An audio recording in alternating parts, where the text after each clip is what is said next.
ଏବଂ ଯୋଉଥିରେ ଲକ୍ଷ ଲକ୍ଷ ପିଲାଙ୍କର ଜୀବନ ସେମାନେ ଗଢୁଛନ୍ତି। କିଡ୍ସ ୟୁନିଭର୍ସିଟି ଗୋଟିଏ ଯୁଗାନ୍ତକାରୀ ୟୁନିଭର୍ସିଟି, ଯାହା ପାଇଁ ଆଜି ଭୁବନେଶ୍ୱର ସହର ଓଡ଼ିଶା ପରିଚିତ।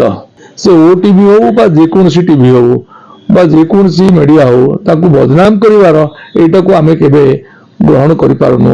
ଆଜି ଓଡ଼ିଶାରେ ଏବଂ ଭୁବନେଶ୍ୱରରେ କିଡ୍ସ ଯୋଉ ପ୍ରତିଷ୍ଠା ହେଇଛି, ସେଇ ପାଇଁ ଆମେ ସାରା ଓଡ଼ିଶାବାସୀ ନୁହଁ, ଭାରତବାସୀ ମଧ୍ୟ ଗର୍ବିତ। ଏଭଳି ଏକ ପ୍ରାଇଭେଟ ୟୁନିଭର୍ସିଟି ଏବଂ ଯୋଉଥିରେ ଲକ୍ଷ ଲକ୍ଷ ପିଲାଙ୍କର ଜୀବନ ସେମାନେ ଗଢୁଛନ୍ତି ଏବଂ ତାଙ୍କ ସାଙ୍ଗେ ସାଙ୍ଗେ କିଡ୍ସ ୟୁନିଭର୍ସିଟି ଗୋଟିଏ ଯୁଗାନ୍ତକାରୀ ୟୁନିଭର୍ସିଟି, ଯାହା ପାଇଁ ଆଜି ଭୁବନେଶ୍ୱର ସହର ଓଡ଼ିଶା ପରିଚିତ, କହିବାକୁ ଗଲେ ଅତ୍ୟୁକ୍ତି ହେବ ନାହିଁ। ଏବଂ ଅଚ୍ୟୁତ ସାମନ୍ତଙ୍କର ଯୋଉ ଅବଦାନ ଆମେ ସବୁବେଳେ ଦେଖୁଛୁ, ଇଲେକ୍ଟ୍ରୋନିକ୍ସ ମିଡିଆ ଏବଂ ପ୍ରେସ ମିଡିଆରେ ସବୁଥିରେ ଦେଖୁଛୁ।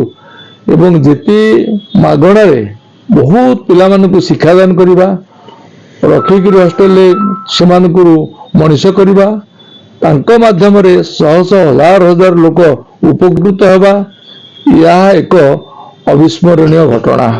ତେଣୁ ଏଭଳି ଅନୁଷ୍ଠାନ ଯେତେବେଳେ ହଉଛି, ଗଢି ଉଠୁଛି, ତାକୁ କୌଣସି ସେ ଓଟିଭି ହଉ ବା ଯେକୌଣସି ଟିଭି ହଉ ବା ଯେକୌଣସି ମିଡିଆ ହଉ, ତାକୁ ବଦନାମ କରିବାର ଏଇଟାକୁ ଆମେ କେବେ ଗ୍ରହଣ କରିପାରୁନୁ। ଏବଂ ଯେତେବେଳେ ଓଟିଭି ଟାକୁ ବାରମ୍ବାର ବଦନାମ କରୁଛି, ଏଇଟାକୁ ଆମେ ବହୁତ ଖରାପ ବି ଭାବୁଛୁ ଏବଂ କଣ୍ଡେମ କରୁଛୁ।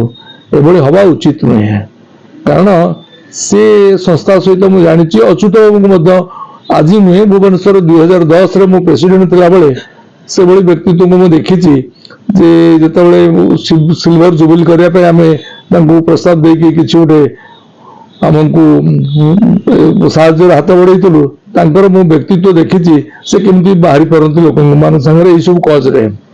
ତେଣୁ ଲୋକ ହିସାବରେ ସେ ବହୁତ ଭଲ ଏବଂ ଜ୍ଞାନ ହିସାବରେ ମୁଁ ତ ଆପଣ ଜାଣିଛନ୍ତି ସେ ତ ବହୁତ ଜ୍ଞାନୀର ଅଧିକାରୀ ହେଇଛନ୍ତି। ଦ୍ୱିତୀୟରେ ଯେତିକି ସମାଜ ସେବା କରିକି ଆଜି ଯୋଉ କିଡ୍ସ ୟୁନିଭର୍ସିଟିକୁ ସାରା ବିଶ୍ୱରେ ଗୋଟେ ପ୍ରତିଷ୍ଠିତ କରିପାରୁଛନ୍ତି ଓଡ଼ିଶାରେ, ତା ପାଇଁ ଆମେ ଗର୍ବିତ। ତେଣୁ କୌଣସି ମିଡିଆ, ଓଟିଭି ହଉ ଯେକୌଣସି ମିଡିଆ ତାକୁ ଯୋଉ ପ୍ରକାର ବଦନାମ କରୁଛନ୍ତି, ସେଇଟାକୁ ଆମେ କୌଣସି ପ୍ରକାର ଠିକ ଭାବରେ ଗ୍ରହଣ କରୁନୁ, ଏଇଟା ଉଚିତ ନୁହେଁ।